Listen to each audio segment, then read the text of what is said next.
Welcome to the Deep Dive, the place where we tackle the colossal foundational infrastructure of our modern world and break it down into crystal clear, usable knowledge. Hello. Today, we are undertaking a foundational study of power plant engineering. Yeah, this is a field that really touches everything we do, yet it remains deeply complex. It relies on, intricate thermodynamics, chemistry, and just massive physical structures. Right. Our goal today is to take you, the beginner learner, through the source material we have, step by step. We'll define every single concept from the ground up, hopefully turning that intimidation into understanding. Exactly. We're acting as your expert guides here, and our mission is simple. Give you a complete foundational roadmap of how we convert raw energy, whether that's coal, gas, nuclear fuel, into the electricity that runs, well, everything. Our homes, our industries. And we really mean foundational. We won't move on until every piece of jargon is translated, every diagram is visualized, and every technical choice is sort of justified in plain terms. Okay, let's unpack this, starting right at the very beginning with the core definition of what this equipment is actually designed to do. So page 1 just establishes the field. Power plant engineering. Simple enough. Right.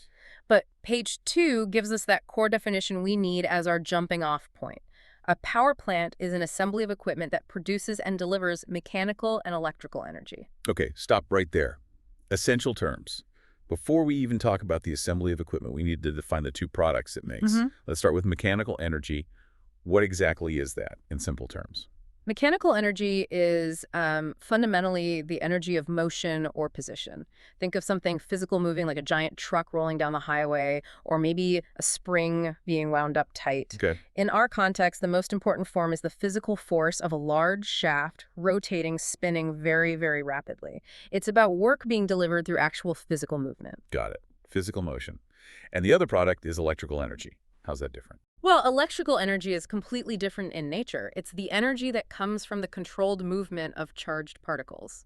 We're usually talking about electrons flowing through a conductor, like a wire. So like water flowing in a pipe, but with charged particles. That's a decent analogy to start with, yeah. Yeah. The whole point of most power plants, the entire discussion today really, boils down to one fundamental conversion process. Taking some form of stored energy, turning it into that mechanical rotation we just talked about. The spinning shaft. Exactly. And then using that rotation to push those charged particles, generating an electrical flow that we can send out onto the grid. Okay, makes sense. Now, the source material includes a basic diagram. It looks like a loop. You said this acts as the essential legend for this energy conversion chain, at least in a typical thermal power plant. That's right. It shows the flow. It's a closed loop system, ideally, but let's trace the path the energy takes, step by step, following the diagram. Where does it begin? It begins with the heat input. Over on the left side of the diagram, you see arrows indicating fuel and air going into a big box labeled boiler. Okay, what's the boiler doing? The boiler is essentially a highly specialized, very large industrial furnace. Its job is to release the chemical energy stored in the fuel, think coal, natural gas, by burning it. Yeah. This releases a tremendous amount of thermal energy or heat. And that heat does what? That heat is used to boil water and produce steam. Very hot, very high pressure steam. But burning fuel creates waste, right? The diagram shows something coming out of the boiler besides steam. Absolutely. The act of combustion creates a major byproduct right away, combustion gases. These are the hot gases left over from burning the fuel. They contain, particulates like soot, carbon dioxide, water vapor, and other waste products. And where do they go? The diagram shows these gases being directed up and out through the snack, which is basically the chimney. That's one of the plant's major waste outputs that has to be carefully managed for environmental reasons. Okay, so waste gas goes out the stack. What about the useful product from the boiler? The steam. Right. The useful product, that high-pressure steam, or in some designs, very hot gas, is directed from the boiler to the next key component, the turbine. The turbine looks like a series of fans on a shaft in most diagrams. That's a good visual. It is a series of precisely shaped blades attached to a central shaft. The turbine is the critical pivot point in the whole process. This is where the thermal energy, the heat, pressure stored in that steam, pushes against the blades, forcing them to spin. Ah, so that's the conversion. Thermal energy becomes... Mechanical energy, exactly. The sheer force of the expanding steam makes the turbine shaft rotate at high speed. And that spinning shaft is connected to the next box. Yes, that rotating motion is transmitted usually directly via that connecting shaft to the electric generator. This is the core electrical conversion device. What's happening inside the generator? In very simple terms, the generator uses the principle of electromagnetism. The mechanical rotation spins magnets past coils of wire, or vice versa. That interaction forces electrons to move in the wires, creating the flow of electrical energy. And that electricity then goes out to the power lines, to us. That's the goal, yes. It's conditioned, the voltage is stepped up, and it's sent out onto the transmission grid. Okay, but what happens to the steam after it goes through the turbine? The diagram shows it continuing on. Does it just vent out? Good question. No, absolutely not. If we just vented that steam to the atmosphere after it passed through the turbine, we'd be wasting two incredibly valuable resources. The heat still remaining in the steam, and more importantly, the water itself. Right, water is needed to make the steam in the first place. Exactly. Power plants rely on a continuous closed cycle for efficiency. Once the steam leaves the turbine, it has done its main job spinning the shaft, but it's still a hot vapor, although at a much lower pressure. So you need to get it back to being water to pump it back to the boiler. Precisely. And it needs to be cooled down to do that efficiently. This is where the third major loop in the diagram comes into play, the one dealing with heat rejection, or getting rid of waste heat. The exhaust steam from the turbine flows into the next component, the condenser. Condenser suggests condensation, turning gas back to liquid. How does that work? Inside the condenser, there's a network of tubes. Very cold water is continuously circulated through these tubes. The hot exhaust steam flows around the outside of these cold tubes. So the cold water pulls heat out of the steam. Exactly. The cold water absorbs the waste heat from the steam. As the steam loses this heat, it loses energy and condenses back into liquid water.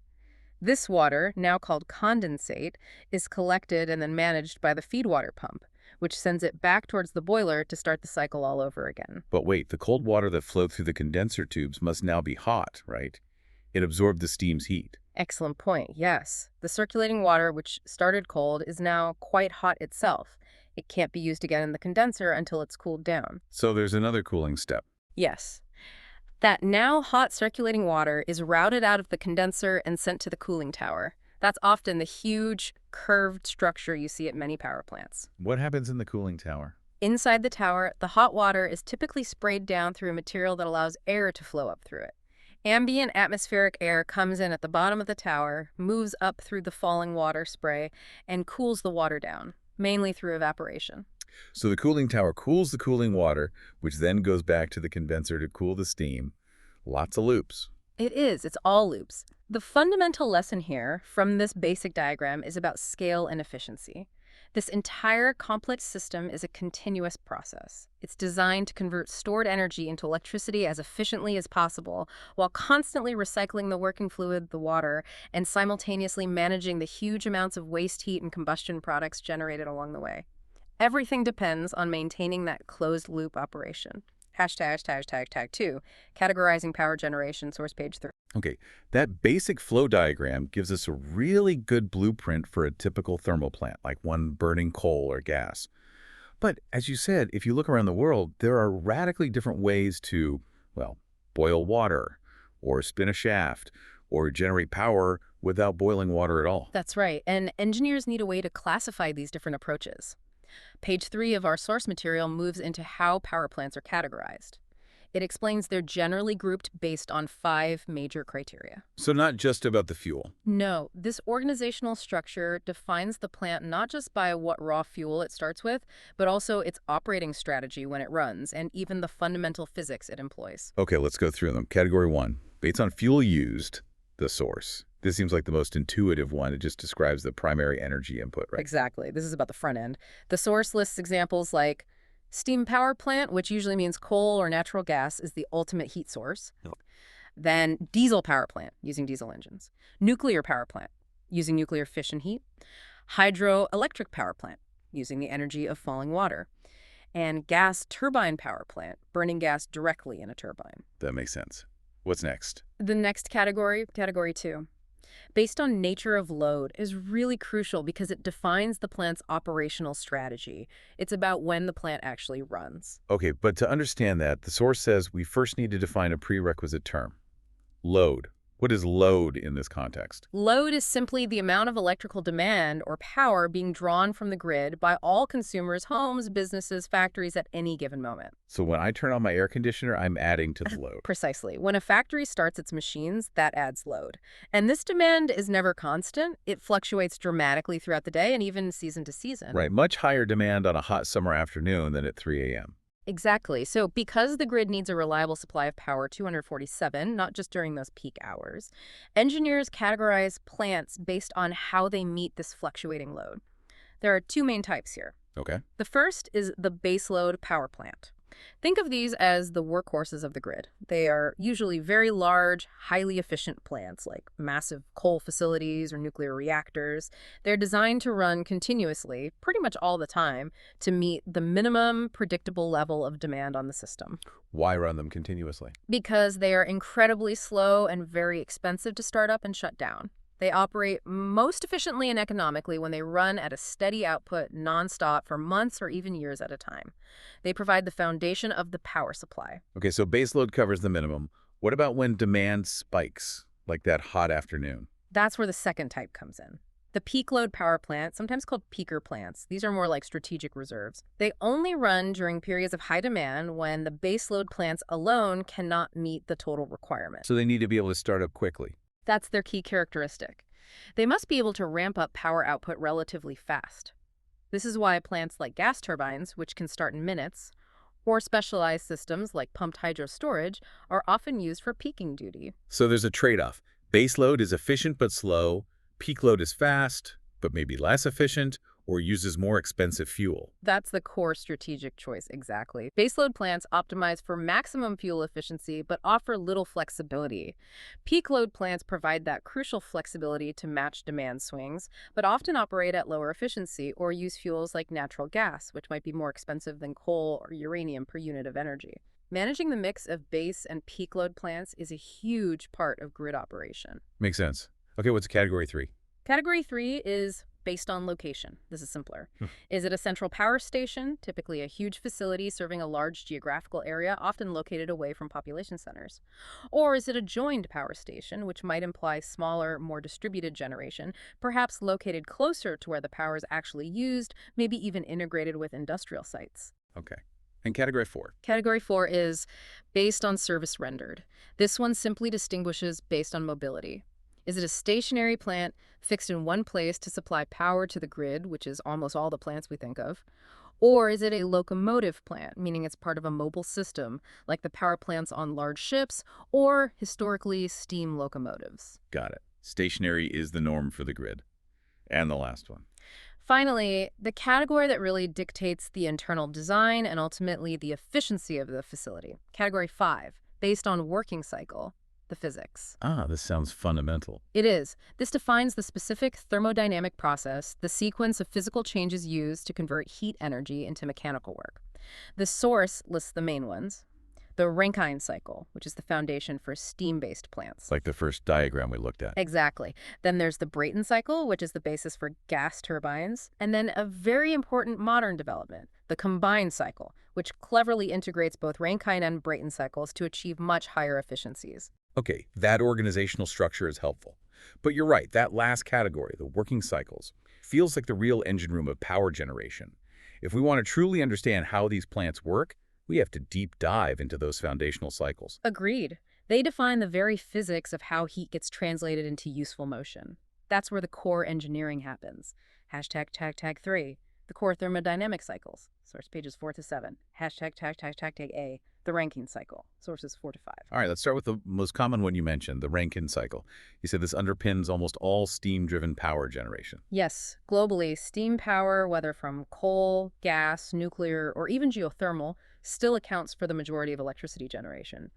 And the Rankine cycle is the idealized thermodynamic model that describes how these steam engines and steam turbines work. It's really the gold standard for converting heat into work using water as the medium. Okay, so let's define some prerequisites here from page 4. First, the working medium.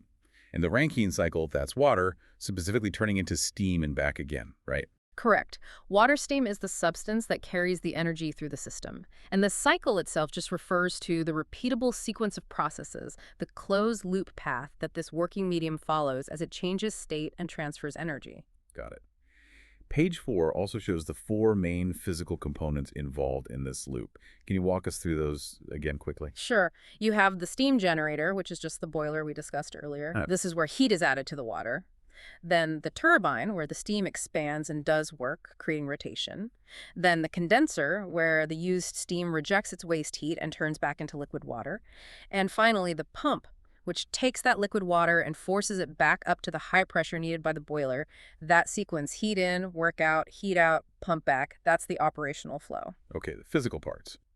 But page 5 gets into the physics with diagrams. Before we trace the steps on those diagrams, the source notes mention we need to define 2 idealized concepts used to map them: adiabatic and isentropic. These sound technical. They are, but they're essential for understanding the ideal performance. When engineers analyze these cycles, they start by calculating the theoretical maximum possible efficiency. So adiabatic simply means a process where energy is transferred as work, but there's absolutely no transfer of heat across the boundary of the component. Imagine wrapping the turbine or the pump in a perfect, magical insulator. No heat leaks in or out. Okay, no heat leaks. What about isentropic? Isentropic is the next level of idealization. An isentropic process is one that is both adiabatic, no heat transfer, and reversible. Reversible means there's no friction, no turbulence, no energy losses within the process itself. So like perfectly smooth flow. Exactly. In the real world, of course, you always have friction, pressure drops, heat leaks. Real processes are not isentropic. But the isentropic model gives engineers that perfect theoretical benchmark, the absolute maximum work you could possibly get out or the minimum work you need to put in for each step. It's the target they aim for in design. Got it. Theoretical perfection. Now, about those diagrams on page 5, they're labeled TS and PV. What are they showing us? These are thermodynamic maps. Think of them like charts that track the state or condition of the water steam as it moves through the cycle. The TS diagram plots temperature, T, on the vertical axis against a property called entropy, S, on the horizontal axis. Entropy. That sounds complicated. It can be, but for our purposes today, think of entropy as related to the degree of disorder or randomness in the system, or more usefully, as a measure related to heat transfer in reversible processes. The key feature on the TS diagram for water is that famous dome shape. What does the dome represent? Any point underneath that dome represents a state where the water is a mixture of liquid and vapor steam. Points to the left of the dome are pure liquid water. Points to the right are pure steam, specifically superheated steam. When the process line on the diagram crosses the dome boundary, it signifies a phase change, either boiling liquid to gas or condensing gas to liquid. Okay, so the dome shows the boiling condensing zone. What about the PV diagram? The PV diagram plots pressure bore against specific volume V, which is basically the inverse of density. It gives you a different view of how the state changes, particularly how the volume expands or contracts during the cycle. Both diagrams are essential tools for engineers analyzing the cycle's performance. Right, so let's use these maps, particularly the TS diagram with its dome, to trace the 4 idealized steps of the Rankine cycle, as listed on page 5. Where does step 1-2 happen? Process 1-2, reversible adiabatic isentropic expansion. This is the money step, the work-producing phase. It happens inside the turbine. High-pressure, high-temperature steam, point 1 on the diagram, likely in the superheated region to the right of the dome, enters the turbine. It expands. Yes. It expands rapidly through the turbine blades, pushing them and making the shaft spin. As it expands, its pressure and temperature drop significantly. On the TS map, you see the process represented by a vertical line moving straight down. Constant entropy, because it's isentropic, from point 1 to point 2, ending at a lower pressure, usually inside or on the edge of the dome. This vertical drop represents the energy converted into mechanical work. Okay, work done in the turbine. What's next? Process 2-3. Process 2-3. Constant pressure heat rejection. This takes place in the condenser. The low pressure steam, now at point 2, enters the condenser. Here, as we discussed, it flows over tubes filled with cold water. And it turns back into liquid. Right. It rejects its latent heat to the cooling water and condenses back into liquid water, reaching point 3, which is on the left edge of the dome, the saturated liquid line. Crucially, the source material notes this condensation happens at a stable, low pressure, the pressure set by the condenser. On the TS diagram, this process is shown as a horizontal line moving from right to left underneath the dome, constant temperature and pressure during condensation from point 2 to point 3. Heat out, phase change complete. Now we have liquid water at low pressure. What's process 3-4? Process 3-4, reversible adiabatic isentropic compression. This is the work input phase performed by the pump. The pump takes the condensed water, now called feed water, at point 3 and pressurizes it, forcing it back up to the high operating pressure of the boiler, point 4. This takes energy, right? The pump needs power. Yes, this step requires an external energy input, usually electricity drawn from the power plant's own output. On the TS diagram, this is shown as another vertical line, isentropic compression, moving straight up from point 3 to point 4, ending at the high boiler pressure but still as a liquid. Point 4 is to the left of the dome. The temperature increases slightly due to compression. Okay, high pressure liquid water at point 4. What's the final step? Process 4-1. Constant pressure heat addition. This is the heating phase, happening back in the steam generator boiler. The high pressure feed water at point 4 enters the boiler. Here, heat from the burning fuel is continuously added to the water. So it heats up and boils. Exactly. First, its temperature rises until it reaches the boiling point for that high pressure, moving along the high pressure line towards the dome on the TS diagram. Then it absorbs latent heat and boils, converting it entirely into steam, crossing the dome from left to right. Often, it continues to be heated beyond the boiling point into the superheated region, moving to the right of the dome, to reach point 1 again, ready to start the cycle anew. This entire heating process ideally occurs at a constant high pressure set by the boiler. Wow, okay, so that closes the loop. Heat in, work out, heat out, pump back in. Understanding those 4 transitions on the diagrams really is the key to the whole steam power concept. It absolutely is. It's a continuous loop designed to maximize the conversion of heat into useful work within the constraints of physics and materials. The Rankine cycle is the theoretical blueprint for all of it. ####B. The Brayton cycle, source 6. But you mentioned not every plant relies on boiling water. What about the Brayton cycle, detailed on page 6? You said this is for gas turbines. That's right. The Brayton cycle is the ideal thermodynamic cycle for gas turbines. These are very common in aviation for industrial power, and especially for those peak load power plants we talked about, because they can start up quickly. What's the main difference from Rankine? The core difference is the working fluid. The Brayton cycle uses a gas, usually just air drawn from the atmosphere, as its working fluid throughout the entire cycle. There's no complex boiling or condensing, no phase changes involved. Simpler then. Mechanically, in some ways, yes. The source defines the ideal Brayton cycle as a closed loop, though often it's run as an open loop in practice using fresh air, of 4 internally reversible processes. And importantly, these processes are executed in steady flow devices. Hold on. Prerequisite term. Steady flow process. What does that mean? It means that the mass flow rate, the amount of air moving through each component, like the compressor or the turbine, per second remains constant over time. Gas turbines are continuous flow machines. Air is constantly being drawn in, processed, and expelled. It's not like a piston engine that operates in distinct batches or strokes. Okay, continuous flow of gas. So let's trace the 4 ideal steps of the Brayton cycle, as listed on page 6. What's process 1-2? 1-2-2. Isentropic compression. This happens in the compressor. Air is drawn in from the surroundings, point 1, and is forcibly compressed. This requires work input and dramatically increases the air's pressure and temperature, reaching point 2. So squeezing the air. What's next? 2-3. 2-3. Constant pressure heat addition. This occurs in the combustor or combustion chamber. Fuel, typically natural gas, is injected into this high-pressure hot air and ignited. The burning process adds a tremendous amount of heat energy to the air, or air-fuel mixture. Does the pressure increase here? Ideally, in the Brayton cycle model, this heat addition happens at constant pressure. The burning increases the temperature, and the specific volume makes the gas want to expand massively, but the continuous flow through the chamber means the pressure remains relatively stable between point 2 and point 3. This is the heat input phase. Okay, very hot, high-pressure gas at point 3. Now the work part. Yes.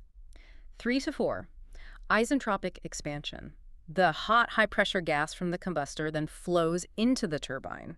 Here, it expands rapidly through the turbine blades, pushing them and generating rotational work. The shaft spins. As it expands, its temperature and pressure drop significantly, reaching point 4. Does this turbine power the generator? Yes, and importantly, a significant portion of the work produced by this turbine is used to drive the compressor, step 1 to 2. The network output of the cycle is the turbine work minus the compressor work. Ah, okay. So it powers itself partly. Right. What's the last step? 4-1. 4-1. Constant pressure heat rejection. The gas leaving the turbine at point 4 is still quite hot, but at a lower pressure. In the ideal closed cycle, this heat would be rejected to the surroundings through a heat exchanger, bringing the gas back to its initial state, point 1, at constant pressure.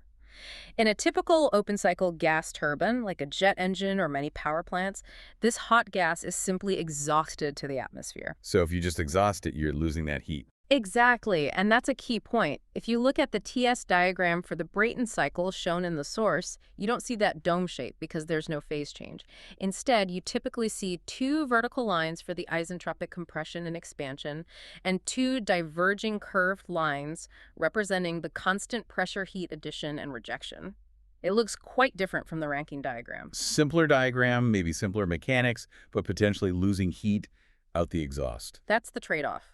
The Brayton cycle on its own, the simple cycle, is often less efficient overall than a large Rankine cycle plant, precisely because those hot exhaust gases leaving the turbine at point 4 still contain a huge amount of usable thermal energy. Hashtag tag CountC. The combined cycle power plant, source 7. And that leads perfectly into the next topic on page 7. The combined cycle power plant. You said this was about capturing that waste heat. Precisely. This is where modern engineering gets really clever to boost efficiency. A combined cycle power plant is essentially a strategic marriage of the two cycles we just discussed. It uses both a gas turbine, operating on the Brayton cycle, and a steam turbine operating on the Rankine cycle together in one integrated system. And the benefit. The benefit is staggering. The source material states quite clearly. This integration can produce up to 50% more electricity from the same amount of fuel compared to running just the simple cycle gas plant alone. 50% more. How? Where does the extra energy come from? It comes from waste heat recovery. It's essentially getting a second power cycle almost for free, just by being smart about the thermodynamics. Let's trace the process flow shown in the diagram on page 7. Okay, step 1. Step 1. Gas turbine burns fuel. This is the top cycle, the Brayton cycle part. Air is compressed, fuel, usually natural gas, is burned in the combustor, and the resulting very hot, high-pressure gases expand through the gas turbine, spinning it. This turbine drives a generator, producing electricity just like a standalone gas plant. Okay, standard Brayton cycle so far. What's different? Step 2. Heat recovery. Here's the key innovation. Instead of venting those hot exhaust gases, the flue gas, which could easily be 500 or 600 degrees Celsius, maybe even hotter, straight out the stack into the atmosphere. Which would waste all that heat. Exactly. That hot exhaust is instead routed into a specialized piece of equipment. This is the heart of the combined cycle. The heat recovery steam generator, universally known as the HRSG. Okay, new component. We need to define the HRSG. What is it? Think of the HRSG as a complex heat exchanger that functions like the boiler for the Rankine cycle part of the plant, but with one crucial difference. It has no furnace. It doesn't burn any additional fuel. Its sole purpose is to capture the waste heat energy from the gas turbine's exhaust. So it uses the gas turbine's exhaust heat to boil water. Precisely. Step 3. Steam generation. Inside the HRSG, there are bundles of tubes carrying water, feed water. The hot exhaust gases from the gas turbine flow over these tubes, transferring their heat to the water. This boils the water and generates high-pressure steam, just like a conventional boiler, but using only recovered energy. Okay, so now we have high-pressure steam generated from waste heat. What happens to it? Step 4. Additional electricity. This high-pressure steam generated by the HRSG is then sent to a completely separate secondary turbine, a steam turbine. The Rankine cycle part. Exactly. This steam turbine operates just like the one in a conventional steam plant. The steam expands through its blades, spinning the turbine shaft. The shaft is typically connected to the same generator as the gas turbine, or sometimes to a separate one. Either way, it converts that recovered heat energy into additional mechanical work, which then generates more electricity. Wow. So you get power from the gas turbine, and then you use its waste heat to run a whole second power cycle with the steam turbine, getting even more power from the original fuel. That's it exactly. It's the ultimate optimization through waste heat recovery. If we connect this to the bigger picture, the combined cycle is essentially the engineering equivalent of getting a free ride. You're capturing and utilizing heat energy that, in a simple cycle plant, would just be dumped uselessly into the atmosphere. That 50% increase in electricity makes a lot more sense now. It's why combined cycle natural gas plants have become so dominant for new power generation in many parts of the world. Their high efficiency dramatically lowers the amount of fuel needed, and thus the cost and the CO2 emissions per unit of electricity produced, making them economically and environmentally advantageous compared to older, less efficient designs. Hashtag tag high IV. Steam power plant deep dive, source pages 8 to 10. Okay, we've covered the foundational cycles, Rankine for steam, Brayton for gas, and combined for high efficiency. Now let's pivot back, as the source material does on page 8, and do a deeper dive specifically into the most common type of thermal generation worldwide, the steam power plant. Whether it's using coal, natural gas, or even a nuclear reactor as the heat source, the steam cycle part is often quite similar. Right. The principles of the Rankine cycle we discussed apply broadly, but pages 9 and 10 really focus on the working medium itself. Steam. Page 9 starts with a basic definition. Steam. It says it's an odorless, invisible gas consisting of vaporized water. Invisible? I thought steam was white and cloudy. That's a common misconception. What you typically see and call steam, like from a kettle or rising from a manhole cover, is actually tiny droplets of liquid water condensing as the hot, invisible steam mixes with cooler air. Pure steam itself, especially the high-pressure, high-temperature stuff inside the power plant pipes, is a transparent gas. Okay, invisible gas. And the source says the reason it's so critical is its incredible expansion capability when it changes state from liquid to gas, Right. and when heated further. Yes, water expands enormously when it turns to steam, something like 1,600 times in volume at atmospheric pressure. This expansion, especially when contained and directed, provides the immense force needed to push the turbine blades.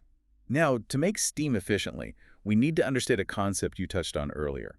Latent heat of vaporization. The source mentions this on page 9. What is that exactly? Okay, think about heating a pot of water on the stove. You add heat, the temperature goes up 20, 40, 60, 100 degrees Celsius. At 100 degrees C, at sea level, it starts boiling. Now, even if you keep adding heat, the temperature of the boiling water doesn't go above 100 degrees C. Right, it just boils more vigorously. Exactly. That extra heat energy you're adding isn't raising the temperature anymore. It's being used entirely to change the state of the water from liquid to gas, steam. That specific amount of energy required just for the phase change at a constant temperature is the latent heat of vaporization. Latent meaning hidden. Sort of, yes. It's hidden in the sense that it doesn't cause a temperature rise. It's energy stored within the steam molecules themselves due to their change in phase. And crucially, this stored latent heat is released again when the steam condenses back into water later in the cycle, for example, in the condenser. This huge amount of stored energy is effectively the fuel carried by the steam that drives the turbine. Okay, massive energy stored during boiling. Now, page 9 also distinguishes between two critical types of steam used in power plants, saturated steam and superheated steam. Let's start with saturated steam. Saturated steam, sometimes called dry steam though that can be a bit misleading, is steam that exists at the exact boiling point temperature for its current pressure. It's in equilibrium with liquid water at that same temperature and pressure, meaning if you tried to cool it even slightly, some would immediately condense back into water. The source mentions advantages like rapid heating. Yes, because it condenses readily and releases that large latent heat quickly, saturated steam is excellent for many industrial heating processes where precise temperature control via pressure is needed. However, And bad for turbines. exactly, it's terrible for high-speed turbines. Because it's right on the verge of condensing, the moment it experiences a pressure drop and a slight temperature decrease as it goes through the turbine blades, some of it will start condensing, forming tiny droplets of liquid water. This is often called wet steam. And water droplets hitting turbine blades at high speed is bad. Extremely bad. It leads us to the second crucial type, superheated steam.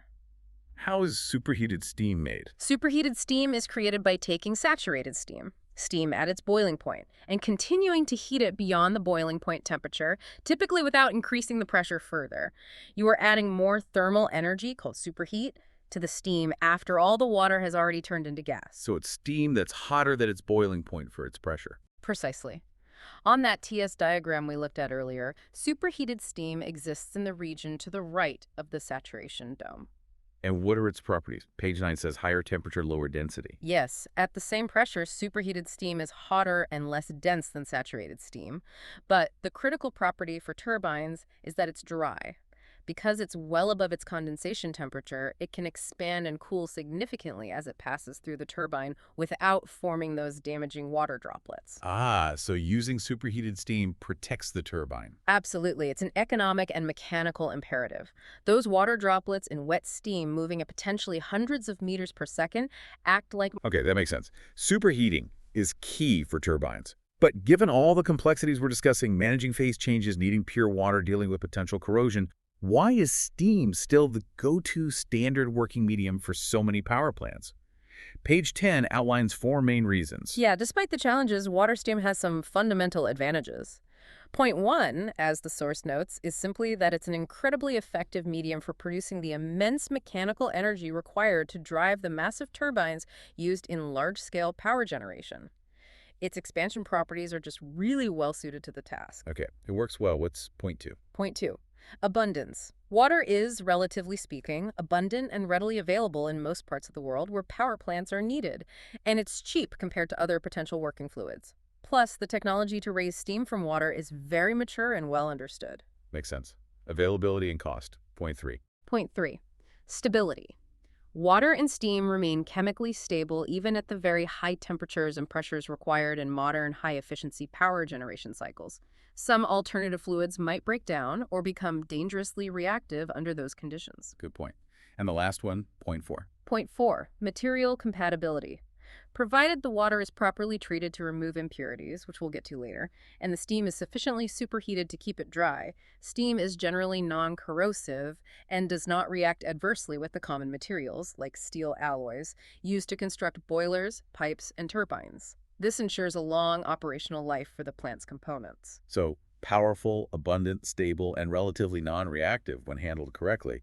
Those seem like pretty compelling reasons to stick with steam. They are. While other cycles and fluids exist, the combination of these factors has kept the steam Rankine cycle in various forms at the heart of global power generation for over a century. #V. Mapping the circuits of a steam plant. Source pages 11-15. All right, we've established the why and how of steam power in principle. Now, let's transition, following page 11, from the abstract thermodynamic cycle back to the actual physical facility. The source gives a schematic overview and confirms we need 4 core necessities for a steam plant.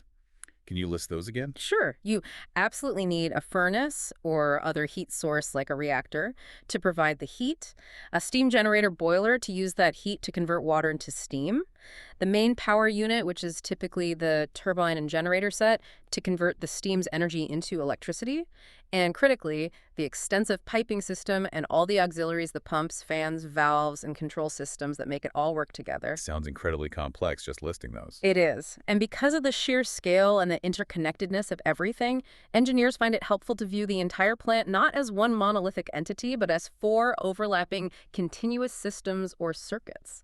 Page 11 identifies these 4 main circuits. Would I? First, the coal and ash circuit, which deals with handling the solid fuel coming in and the solid waste going out. Second, the air and gas circuit, managing the air needed for combustion and handling the flue gases produced. Third, the feed water and steam circuit, which is the main working fluid loop we've discussed, the path of the water and steam itself. And fourth, the cooling water circuit, responsible for rejecting the waste heat from the cycle. Okay, 4 distinct circuits, all operating simultaneously. Let's break down the physical flow of each one, starting with the first one mentioned, the raw input and the solid waste. ###B. The coal and ash circuit, source 1213. Right, the coal and ash circuit. This is really the logistical backbone for any power plant burning solid fuel like coal. Page 12 starts with coal delivery. Coal arrives at the power station site by various means: huge ships, dedicated trains, large trucks, depending on the plant's location and infrastructure. And they just dump it near the boiler. Oh no, not at all. The raw coal as delivered can be in large, uneven chunks. You can't just throw that into a modern high-efficiency furnace. It needs processing first. The source says the coal must be sized. Sized, meaning broken up. Exactly. It's passed through large machines called crushers and breakers that reduce the coal chunks to a more consistent, manageable particle size. This ensures it flows properly and, more importantly, burns evenly and efficiently in the furnace. After sizing, it's typically moved to the stockyard for storage. The stockyard is just a big pile of coal. Essentially, yes. Often enormous open-air piles carefully managed to prevent spontaneous combustion and allow for blending different coal types if needed. This provides a buffer supply so the plant can keep running even if deliveries are interrupted. Okay, so it's delivered, sized, and stored. How does it get from the stockyard to the furnace when needed? That's the coal handling part. Page 12 mentions it's transferred from the stockyard to the boiler furnace using a network of conveyors, belts, and sometimes elevators. It's a continuous automated process feeding the required amount of fuel to the burners. Okay, coal goes in, gets burned. What comes out? What comes out besides the hot flue gases is the unburnable mineral residue left over from the coal.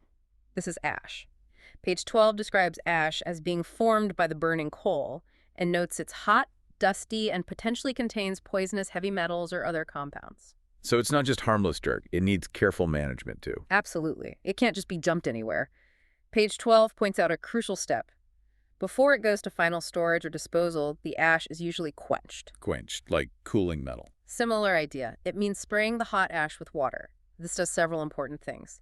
It drastically reduces the ash temperature, making it safer to handle.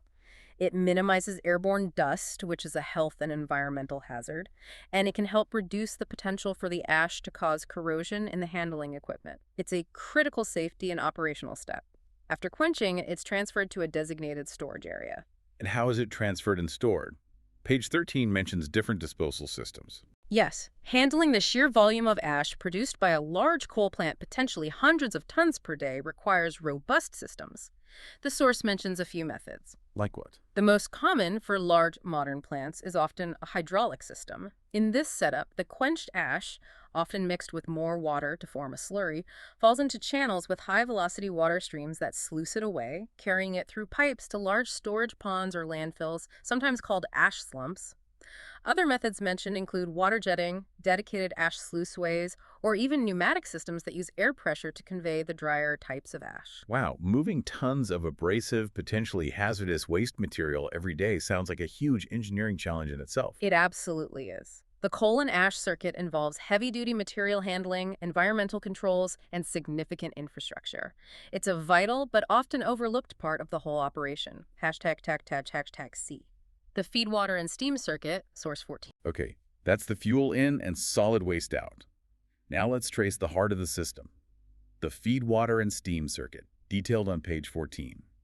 This is the path of the actual working medium. The water and steam following the Rankine cycle principles we discussed, but applied to the specific equipment in the plant. Exactly. This is that crucial closed loop designed to continuously circulate the water, convert to steam, use the steam's energy, and then return the water back to the start, all while maintaining high purity and pressure. Page 14 lists the core components involved in this circuit. Can you name them? Sure. We have the feed pump, the economizer, the boiler drum, the superheater, the turbine, the condenser, and the hot well. Okay, let's trace the flow of water steam through these components in sequence, as described. Where does it start? It typically starts with the water collected in the hot well. The hot well is basically a tank or reservoir that gathers the liquid water, condensate, coming out of the condenser. So water that's just been condensed from steam. Right. From the hot well. Well, the feed pump takes this water. Remember the pump's job? To increase the pressure, right? Force it back towards the boiler. Precisely. The feed pump boosts the water pressure significantly up to the very high operating pressure of the boiler system. This high pressure water doesn't go straight into the boiler drum, though. First, it's routed to the economizer. Ah, the first heat recovery device we talked about. Exactly. Inside the economizer, the relatively cool but high-pressure feed water flows through tubes that are heated by the hot flue gases, leaving the boiler on their way to the chimney. So it preheats the water using waste heat. Yes, it economizes on fuel by recovering waste heat. This significantly raises the feed water temperature before it even enters the main boiler, improving overall thermal efficiency. Okay, preheated high-pressure water leaves the economizer. Where next? Now it's supplied to the boiler drum. The boiler drum is a large, thick-walled vessel, usually at the top of the boiler structure. This is where the main heat transfer from burning coal or other fuel occurs, converting the feed water into saturated steam. Saturated steam meaning it might still have moisture. Potentially, yes, or it's right at the boiling point. And we know that's not ideal for the turbine. So the steam generated in the boiler drum doesn't go directly to the turbine either. It first passes through the superheater. The second heat recovery device, also heated by flue gases. Often, yes. The superheater tubes are typically placed in the hottest part of the flue gas path.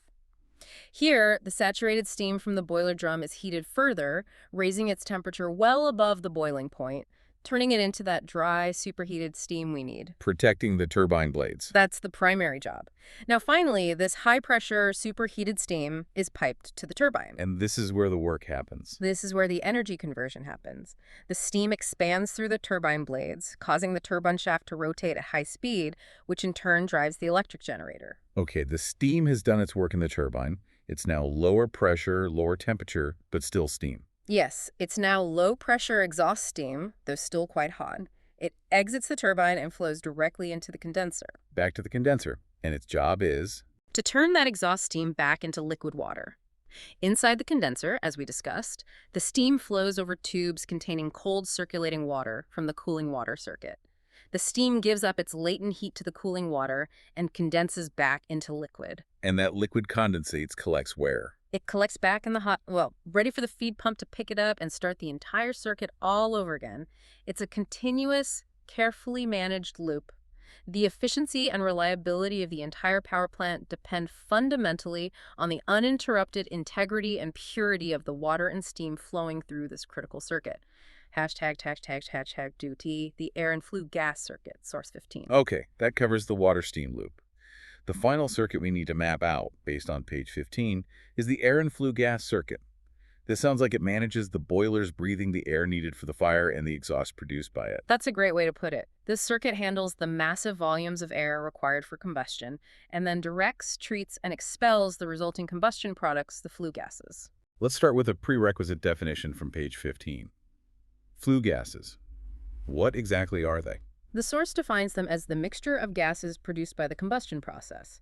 This typically includes water vapor from moisture in the fuel and air and from burning hydrogen, carbon dioxide from burning carbon, nitrogen, which makes up most of the air and usually passes through, excess oxygen if combustion isn't perfectly balanced, plus undesirable components like sulfur dioxide if the fuel contains sulfur, nitrogen oxides formed at high temperatures, particulates, fly ash or soot, and sometimes trace amounts of heavy metals or other pollutants depending on the fuel. So it's a complex and potentially dirty mixture that needs careful handling before release. Very much so. Okay, let's trace the path.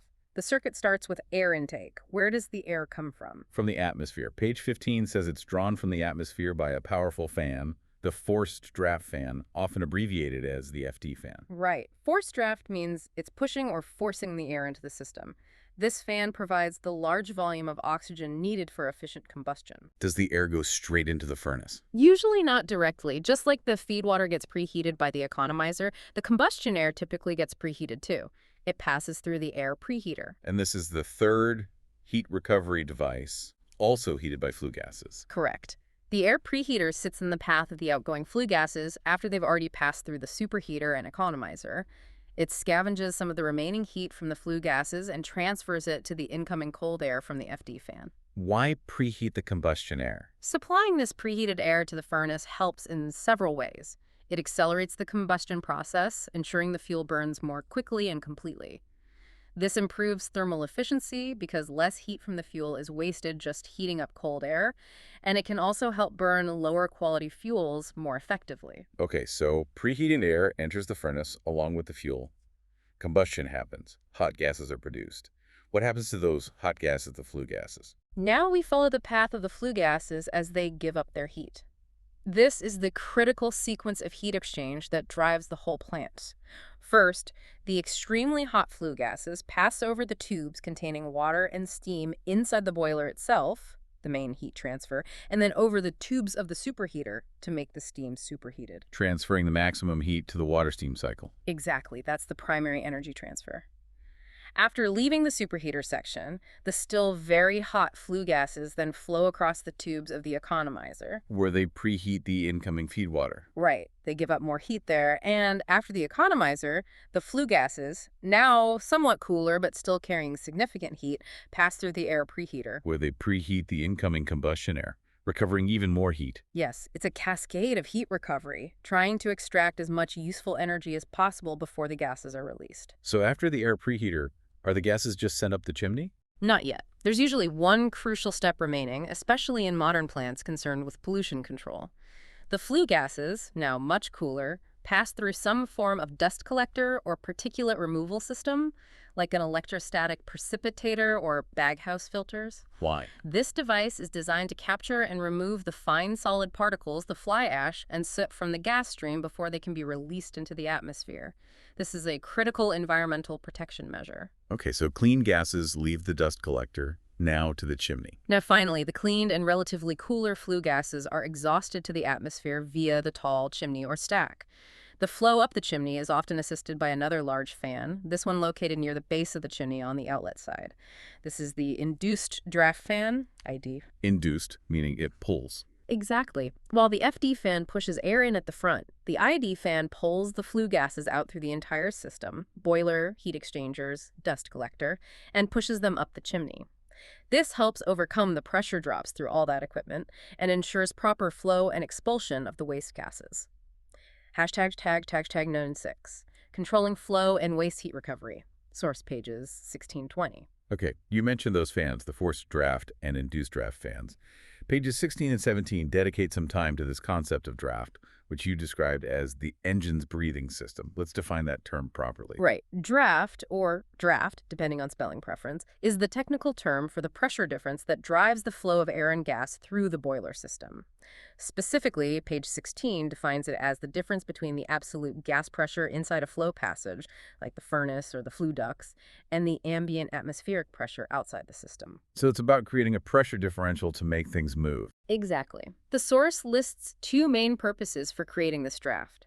1, to supply the huge amount of air required for complete and efficient combustion of the fuel, and 2, to forcefully remove the gaseous products of combustion, the flue gases, from the furnace through all the heat recovery equipment and finally expel them out the chimney. Makes sense. You need to push air in and pull exhaust out. How is this draft actually created? Page 16 mentions different types. There are two fundamental ways.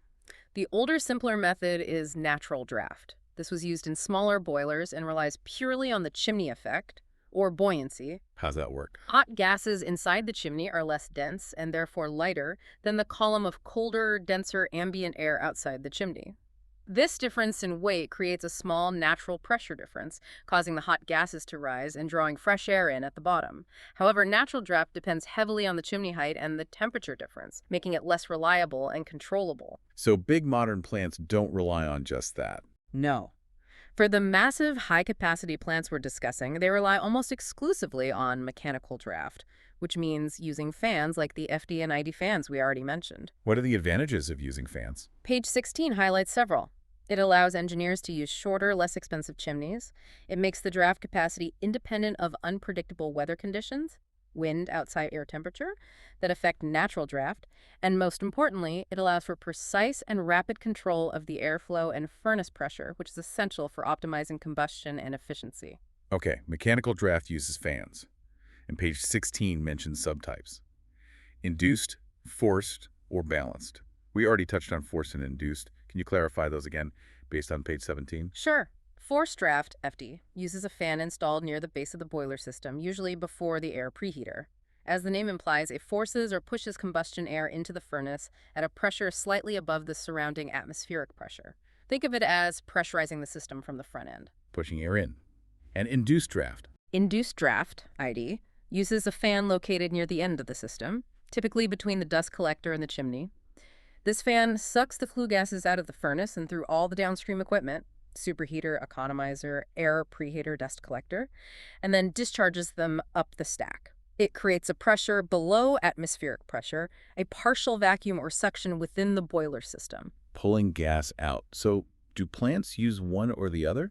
Small systems might use only one, but page 17 notes that most high-rating combustion equipment, meaning large power plant boilers, actually use balanced draft. Balanced means using both. Yes, exactly. They use both an FD fan pushing air in and an ID fan pulling gases out. Why use both? Wouldn't one be enough? Using both provides much better control and safety. If you only had forced draft, the pressure inside the furnace would be significantly higher than the surrounding room.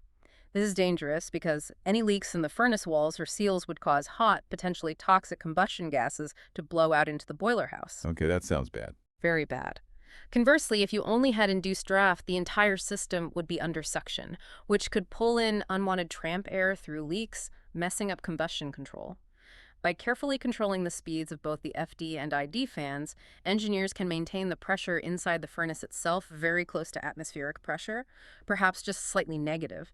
This balanced condition prevents outward leakage of hot gases and minimizes unwanted air infiltration, ensuring safe operation and precise combustion control. Ah, okay.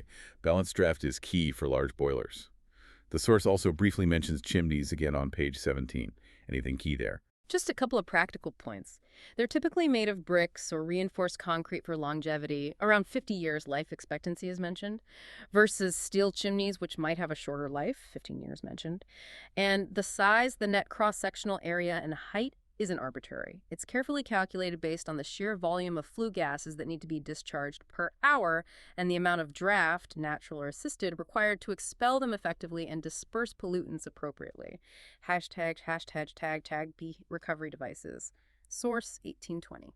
Okay, we've covered how air and gas flow is managed. Now let's circle back to those crucial heat recovery devices that kept popping up in the circuit descriptions. Maximizing efficiency really seems to be the name of the game, and pages 18 through 20 detail the three primary ones: the economizer, the air preheater, and the superheater. Let's start with the economizer on page 18. Remind us of its function. The economizer's primary job is to preheat the incoming feed water, the water being pumped towards the boiler, by using some of the heat remaining in the waste flue gases that are on their way out of the boiler. So it sits in the flue gas path, after the boiler tubes, but before the chimney, usually. Typically, yes, often after the superheater section, but before the air preheater, where the gas temperature is still high enough to be useful, but not so high as to boil the water aggressively unless designed to. Page 18 mentions types: steaming and non-steaming. What's the difference? Non-steaming economizers are designed to heat the feed water up, but keep its temperature below the boiling point for its pressure. Steaming economizers, on the other hand, are designed to heat the water right up to its boiling point, and sometimes even allow a small percentage, 10–20% mention of it, to actually turn into steam within the economizer itself before it enters the main boiler drum. The choice depends on the overall boiler design and operating conditions. And the advantages listed: reduced heat loss, reduced fuel consumption, improved efficiency. Exactly. By capturing heat from the flue gases that would otherwise just go up the chimney and putting it into the feed water, you achieve several things. You reduce the total amount of heat lost by the plant, improving overall efficiency. You reduce the amount of fuel that needs to be burned in the main furnace to achieve the final steam temperature, saving money. And by sending hotter water into the boiler drum, you can reduce thermal stresses on the drum itself. It's a win-win-win. Okay, that's the economizer heating the water. Page 19 covers the air preheater. Similar concept, but for air. Precisely. The air preheater's function is to preheat the combustion air being supplied to the furnace by the forced draft fan, again, using heat recovered from the hot flue gases. It usually sits even further down the flue gas path after the economizer, scavenging even more of the residual heat before the gases go to the dust collector and chimney. What kind of construction does it use? The source mentions plates or tubes. Right, it consists of a large bank of surfaces designed for heat exchange. Tubular types might have the hot flue gases flowing over the outside of tubes while the cooler combustion air flows through the inside, or vice versa. Plate types use stacks of thin metal plates where hot gas flows on one side of the plate and cold air flows on the other, transferring heat across the plate material. There are also rotary regenerative types, which are quite common. The goal is always to maximize the surface area for heat transfer between the two gas streams. And the benefits listed here: accelerates combustion, increases thermal efficiency, increases steam capacity. Yes. Preheating the air, as we discussed with the circuits, makes the fuel burn faster and more completely accelerated combustion. This directly boosts the overall thermal efficiency of the boiler because less fuel heat is wasted heating up cold air. And because combustion is more intense, a boiler equipped with an air preheater can often generate more steam, higher steam capacity, for the same physical size compared to one without it. So another key efficiency booster. Now the final one on page 20, the superheater. We've talked about this one a few times. It solves a specific problem. Yes, page 20 explicitly states the problem. The steam produced in the main boiler drum is often nearly saturated. This means it's either right at the boiling point or contains tiny droplets of moisture. And moisture is the enemy of the turbine. The absolute enemy. The source lists the consequences. Moisture causes corrosion and erosion of the turbine blades, and it leads to a low dryness fraction, meaning less energy available in the steam, both of which severely damage the turbine and reduce its efficiency. So the solution is the superheater. Correct. The superheater is essentially an additional bank of tubes, usually placed in the hottest part of the furnace or flue gas path, often right after the main furnace section. The saturated steam from the boiler drum flows through these tubes and picks up additional heat, raising its temperature significantly above the saturation boiling point for its pressure. Making it thoroughly dry. Thoroughly dry and giving it extra energy. The benefit, as stated, is that it supplies steam at a constant high temperature even when the plant's electrical load changes, and critically, it eliminates the moisture, thereby protecting the turbine and increasing the overall turbine efficiency, and thus the plant efficiency. Page 20 also mentions types: convective, radiant, and combination. What does that refer to? It refers to how the superheater tubes receive their heat. Radiant superheaters are placed directly within the furnace section, absorbing heat primarily through thermal radiation from the flames. Convective superheaters are placed further downstream in the flue gas path, absorbing heat primarily through convection as the hot gases flow over the tubes. Combination types use both radiant and convective sections to achieve better temperature control across different operating loads. The choice depends on the specific boiler design and performance requirements. Hashtag tag 7. The essential role of cooling. Source pages 21 to 26. We've covered generating the heat, making the steam, using the steam, managing the flows, and recovering waste heat. But thermodynamics tells us you can't convert all the heat into work. A huge amount of heat must be rejected to the environment to complete the cycle. This brings us to the essential role of cooling, detailed starting on page 21 with the cooling water circuit. Hashtag tag A. The cooling water circuit, source 21. That's right. Even in the most efficient thermal power plants, typically more heat is rejected to the environment through the cooling system than is actually converted into electricity. The cooling circuit is absolutely crucial for continuous operation.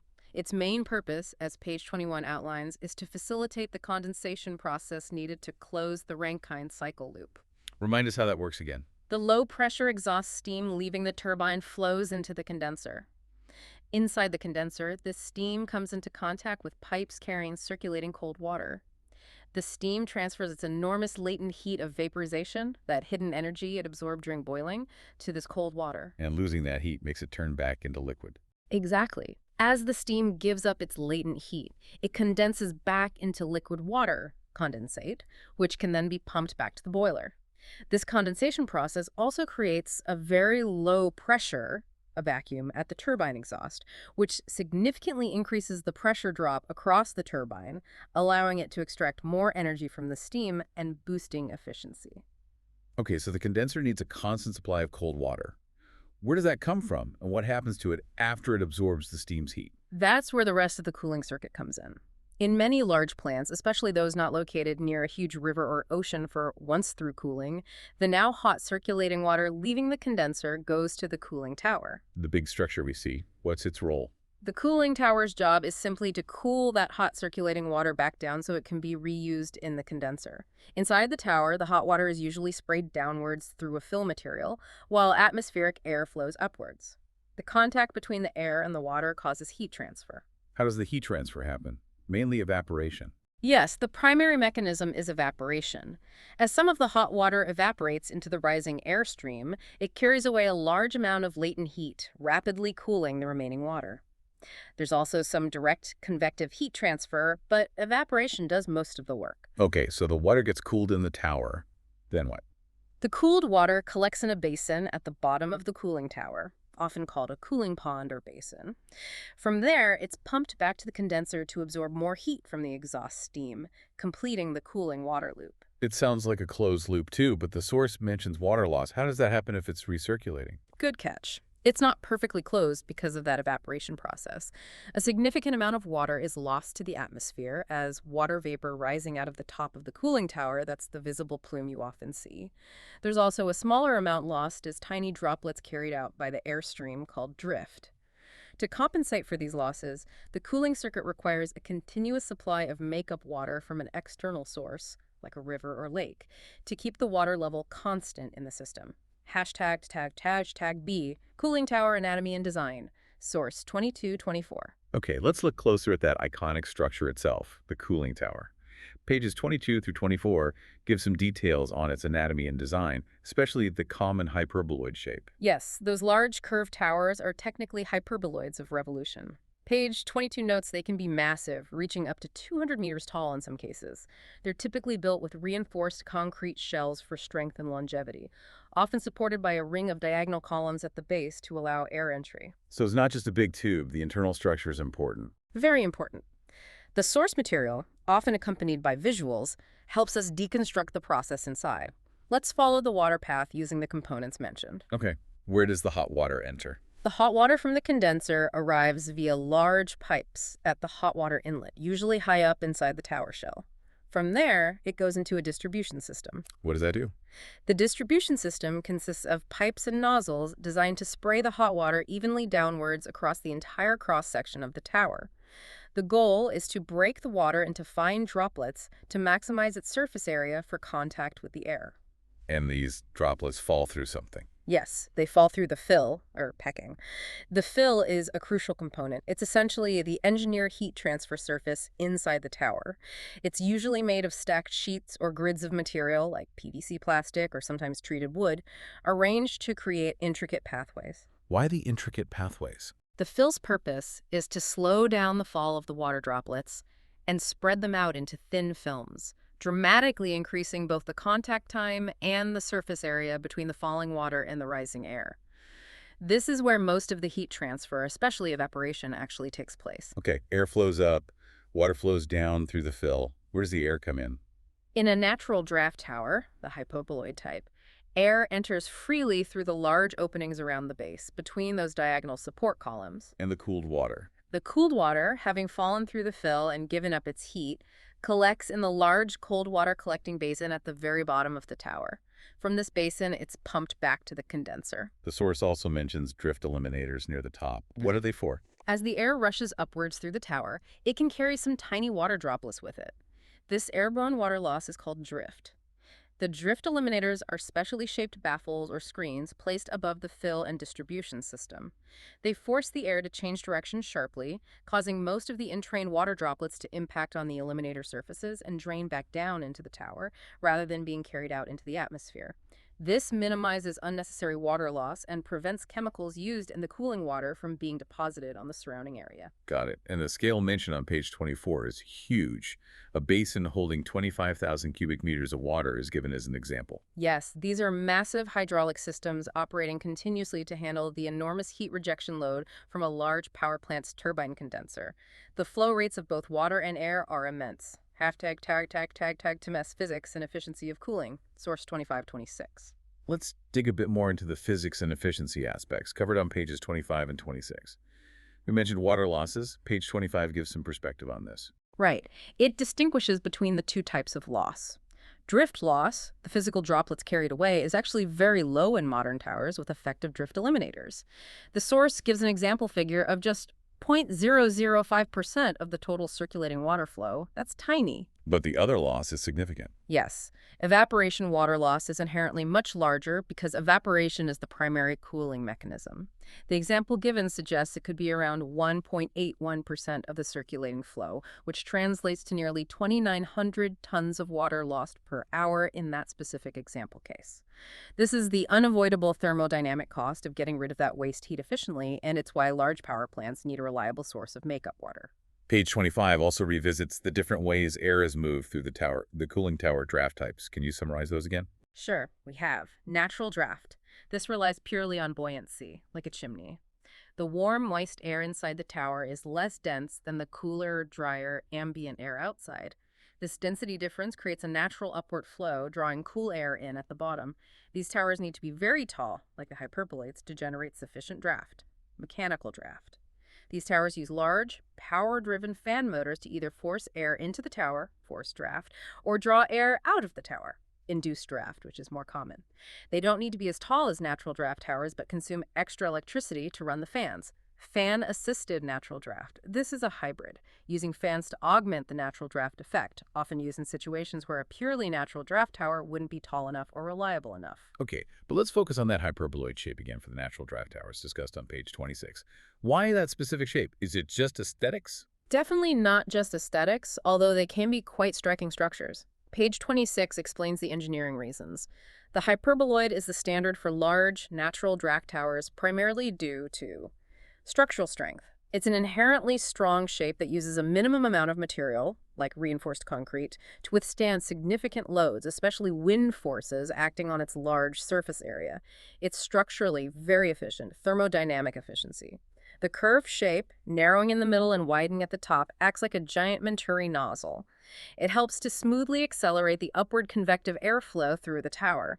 This improved airflow enhances the cooling efficiency by ensuring a constant, stable draw of cool air through the fill material. So the shape itself helps pull the air through more effectively. Yes, it optimizes the natural draft phenomenon. As the source concludes here, the shape isn't just aesthetic, it's thermodynamics realized in concrete. And finally, page 26 clarifies the actual heat transfer mechanisms happening at the boundary between the air and the water droplets inside the tower. You mentioned two. Right. Both occur simultaneously at that air-water interface on the surface of the droplets or water films within the fill. Convective heat transfer, sensible heat. This is the direct transfer of heat from the warmer water to the cooler air simply due to the temperature difference between them. It's like feeling the warmth radiate off a hot object. This cools the water slightly and warms the air slightly. Evaporative heat transfer, latent heat diffusion. This is the main event. It's the transfer of latent heat that occurs when some of the liquid water evaporates, changing phase into water vapor and mixing with the airstream. Because the latent heat of vaporization for water is very large, even a small amount of evaporation removes a significant amount of heat energy from the remaining liquid water. This is why you feel cold when you get out of a swimming pool on a breezy day. Evaporation is cooling your skin. And the source emphasizes that evaporation is the dominant mechanism. Overwhelmingly dominant in most cooling tower operations, yes. It typically accounts for 80% or even 90% of the total heat rejected. The overall cooling performance relies on the combined effect of both convection and, more importantly, evaporation. Okay, we've covered the main circuits, flow control, heat recovery, and cooling. But there's one more critical supporting system we need to discuss, especially relevant to the feed water and steam circuit. The water circulating in that high-temperature, high-pressure loop can't just be tap water. Our source material dedicates pages 27 through 30 to the vital topic of feed water treatment. ###A. The problem with raw water. Source 2729. Absolutely, this is crucial. The constant recycling of water within the boiler system, combined with the high temperatures and pressures, means that even tiny amounts of impurities present in the initial raw water source, like from a river or lake, can become concentrated and cause major problems over time. Page 27 makes it clear. Natural water contains solid, liquid, and gaseous impurities that must be removed before the water is used in the boiler. What kind of impurities are we talking about? The source lists several types. Yeah, the main culprits fall into a few categories. Dissolved salts. These are minerals dissolved in the water, often things like carbonates, sulfates, and chlorides of calcium, CH, magnesium, Mg, and sodium Na. Think of the minerals that cause hard water, dissolved gases. Gases from the air or from organic decay can dissolve in water, particularly corrosive ones like oxygen, O2, and carbon dioxide, CO2. Sulfur dioxide, SO2, might also be present from pollution, mineral acids. Sometimes industrial pollution can make the source water acidic, suspended matter. This includes fine particles of mud, silt, sand, or organic debris that haven't dissolved but are just floating in the water. Okay, a nasty mix. And page 27 immediately jumps into the story. Consequences if these aren't removed. Let's define these problems. First up, scale. Scale is probably the most common and costly problem. It's a hard, baked-on residue that forms on the inside surfaces of boiler tubes, especially where heat transfer is highest. It's primarily caused by those dissolved calcium and magnesium salts, the hardness minerals, precipitating out of the water when it's heated. Like lime scale in a kettle, but much worse. Exactly like that, but on an industrial scale and under much higher temperatures. The big problem with scale is that it acts like an insulator. It drastically reduces the heat transfer coefficient between the hot flue gases, or furnace heat, and the water inside the tubes. What does that mean for the plant? It means the boiler has to work much harder, burn significantly more fuel just to get the same amount of heat into the water to make steam. This leads to massive fuel wastage and economic losses. In severe cases, the scale can get so thick it causes the metal tubes themselves to overheat and fail, which can be catastrophic. Okay, scale reduces efficiency and damages tubes. What's the next consequence listed? Corrosion. Corrosion is the chemical or electrochemical destruction of the boiler metal itself, essentially turning the strong metal back into weaker oxides or salts. Page 27 highlights the main causes: acidity in the water from dissolved CO2 or mineral acids, the presence of dissolved oxygen, and sometimes high concentrations of chlorides. And corrosion weakens the pipes and boiler. Yes, it literally eats away at the metal, reducing the thickness and structural integrity of boiler tubes, drums, and pipes. This significantly reduces the operational life of the equipment and, again, can lead to dangerous failures if not controlled. Preventing corrosion is a major focus of water treatment. The source also mentions mineral acids as a cause. Right. If the incoming water is acidic, it can directly attack the boiler materials through chemical reactions. This needs to be neutralized. Okay, scale and corrosion are big ones. Page 28 introduces a couple more operational hazards. Foaming and priming. What are those? These relate to problems with steam separation in the boiler drum. Foaming is when impurities in the boiler water, like dissolved salts, suspended solids, or even oil contamination, cause stable bubbles to form on the water surface, creating a layer of foam. And priming. Priming is when slugs or large droplets of this boiler water get violently thrown up and carried along with the steam as it leaves the boiler drum. Both foaming and priming are bad because they prevent clean, dry steam from separating properly. This leads to unstable water levels in the boiler, and worse, it means impure boiler water gets carried over into the superheater and potentially the turbine. Which causes deposits and damage downstream. Exactly. Carryover of boiler water solids can cause serious deposits in the superheater tubes, leading to overheating and failure, and on the turbine blades, leading to imbalance, corrosion, and loss of efficiency. Nasty stuff. Then there's one more listed on page 29 that sounds particularly dangerous. Yeah. Embrittlement. Yes, caustic embrittlement is a specific type of corrosion failure. It's caused by a high concentration of sodium hydroxide, caustic soda, accumulating in tiny crevices or stressed areas of the boiler metal, particularly along riveted seams or tube ends, more common in older boiler designs, but still a concern. This concentrated caustic solution attacks the grain boundaries of the steel, making the metal brittle and leading to the formation of fine intergranular cracks. And these cracks can lead to sudden failure.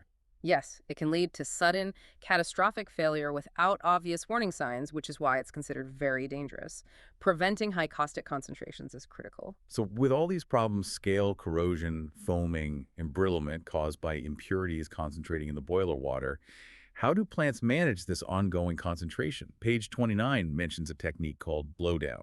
Blowdown is an absolutely essential operational procedure for managing the concentration of dissolved and suspended solids within the boiler itself. Since pure steam leaves the boiler, the impurities originally present in the feed water get left behind and steadily concentrate in the remaining boiler water over time. So you need to remove some of that concentrated water. Precisely. Blowdown involves deliberately draining off, either continuously or intermittently, a small portion of the high concentration water directly from the boiler drum, usually from a point near the bottom where solids might settle. This removes a portion of the accumulated impurities from the system. And you replace it with fresh, treated feed water. Yes, the removed blowdown water is replaced by incoming treated feed water, which has a much lower concentration of impurities.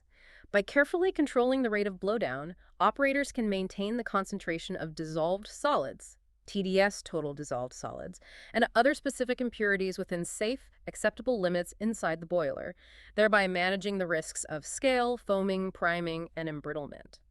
It's a non-negotiable part of boiler operation, although it does represent a loss of hot water and energy that needs to be minimized through effective pretreatment.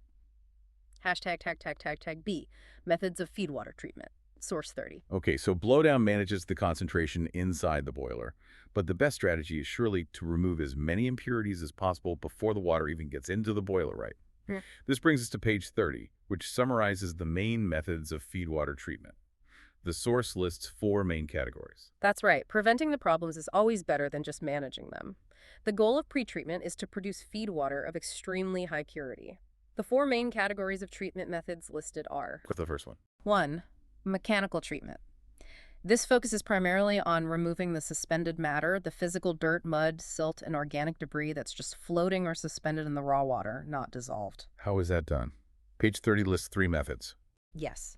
Sedimentation. This is the simplest step, often done first. The raw water is allowed to sit quietly in large tanks or basins for a period. Gravity causes the heavier suspended particles to settle out to the bottom where they can be removed. Coagulation. Sedimentation alone can't remove very fine or colloidal suspensions, particles that are too small and light to settle easily. Coagulation involves adding specific chemicals. The source mentions aluminum sulfate, alum, or sodium aluminate to the water. These chemicals react to form sticky, gelatinous precipitates called floc. The fine suspended particles get trapped in this floc, forming larger, heavier clumps that can then be settled out or filtered more easily. Filtration. After coagulation and sedimentation, the water is typically passed through filters, often layers of sand, gravel, anthracite, or specialized filter media. These filters physically trap and remove any remaining suspended particles, leaving the water clear. Okay, so mechanical treatment gets rid of the physical bits. What's the second category? 2. Thermal treatment, specifically referred to here as demiuration. As the name suggests, this process is focused on removing dissolved gases from the water, particularly the corrosive ones, oxygen, O2, and carbon dioxide, CO2. How does thermal treatment remove gases? The solubility of gases in water decreases significantly as the water temperature increases. Demiuration typically involves heating the feed water, often by spraying it over trays in a vessel vented with steam. The heating drives the dissolved gases out of solution, and they are then vented to the atmosphere. Sometimes vacuum is also applied to help pull the gases out. Removing these dissolved gases is critical for preventing corrosion in the boiler and downstream piping. Got it. Mechanical for solids, thermal for gases. What's third? This one sounds comprehensive. Demineralization. 3. Demineralization is the high-tech workhorse for removing the dissolved mineral content, those dissolved salts, calcium, magnesium, sodium chloride, sulfate, silicates that cause scale and contribute to corrosion and other problems. This is usually achieved using a precise chemical process called ion exchange. How does ion exchange work? Page 30 shows a sequence. Yes, the typical sequence involves passing the water through different types of resin beds that selectively grab ions from the water and replace them with less harmful ones. The sequence shown is: raw water first goes to a hydrogen Z-light exchanger. This resin removes the positive ions, cation like calcium, Ca++, magnesium, Mg++, and sodium, Na+, and replaces them with hydrogen ions, H+. This makes the water acidic. Next, the water flows through an anion exchanger. This resin removes the negative ions, like chloride, Cl, sulfate, SO4, and bicarbonate, HCO3, and replaces them with hydroxide ions, OH. This step also often includes degassing to remove CO2. The H+ ions from the cation exchanger and the OH ions from the anion exchanger combine to form pure water, H2O. Finally, the water might pass through a silicon absorber or a mixed bed polisher to remove any remaining trace impurities, especially silica, which can form very hard scale at high pressures. Wow, so it chemically swaps out all the bad ions for H+ and OH, which just make water. Essentially, yes. The result is extremely pure, demineralized water, almost like distilled water, which is essential for modern high-pressure boiler systems to prevent scale and corrosion effectively. Okay, so that's very thorough. What's the fourth category listed on page 30? 4. Blowdown. This brings us full circle. Blowdown isn't a pre-treatment method, but rather the ongoing operational method, as we just discussed, for controlling the concentration of any residual solids that do manage to get into the boiler or form during operation, ensuring that the benefits of all the prior treatment efforts aren't compromised by concentration effects during the boiling process itself. So it's a multi-stage defense. Remove solids, remove gases, remove minerals, and then manage what's left with blowdown. Exactly. Effective feed water treatment is absolutely fundamental to both the efficiency and the longevity of a power plant. Preventing scale ensures maximum heat transfer and fuel efficiency. Preventing corrosion and embrittlement guarantees the safety and operational life potentially 50 years or more, as mentioned for concrete chimneys of the entire multi-million-dollar physical structure. The chemical engineering involved in water treatment is just as complex and critical as the mechanical and thermodynamic engineering of the main power cycle. Hashtag Nyangui. Conclusion and final thought. What an incredible journey that was, really, through the entire world of power plant engineering, starting from absolute basics. We began with a core definition of a power plant and its goal, converting energy. Right. We defined mechanical and electrical energy, then deconstructed that basic flow diagram: fuel in, heat, turbine rotation, electricity out, and that crucial cooling loop. Then we looked at how plants are categorized by fuel, by load, base versus peak, location, service, and importantly by the underlying physics, the thermodynamic cycles. Which led us into the core cycles. The steam-based Rankine cycle, defining its components, processes, and those TS diagrams. The gas-based Brayton cycle for gas turbines, simpler in some ways, but with that waste heat issue. And the brilliant solution, the combined cycle, marrying Brayton and Rankine using an HRSG to capture waste heat and boost efficiency by up to 50%. From there, we dove deep into the specifics of the common steam power plant. We defined steam itself, saturated versus superheated, and why superheating is vital for protecting turbines. We saw why steam, despite its complexities, remains the standard working medium. Then we mapped the plant's anatomy through its 4 interconnected circuits. The coal and ash handling the fuel and solid waste, the feed water and steam loop, the heart of the Rankine cycle in practice, the air and flue gas circuit managing combustion and exhaust, including draft control with FD and ID fans. And we revisited those vital heat recovery devices, the economizer, air preheater, and superheater that squeeze efficiency out of waste heat. We explored the cooling water circuit and the iconic cooling towers, understanding their structure, the physics of evaporative cooling, and why they often have that distinctive hyperboloid shape. And finally, we tackled the critical, complex world of feedwater treatment, understanding why raw water is dangerous, scale, corrosion, embrittlement, and the methods used to purify it, mechanical, thermal, demineralization, plus the essential role of blowdown. It's a lot to cover, but hopefully, by breaking it down sequentially and defining every term, you, our listener, now have that foundational vocabulary and a solid roadmap.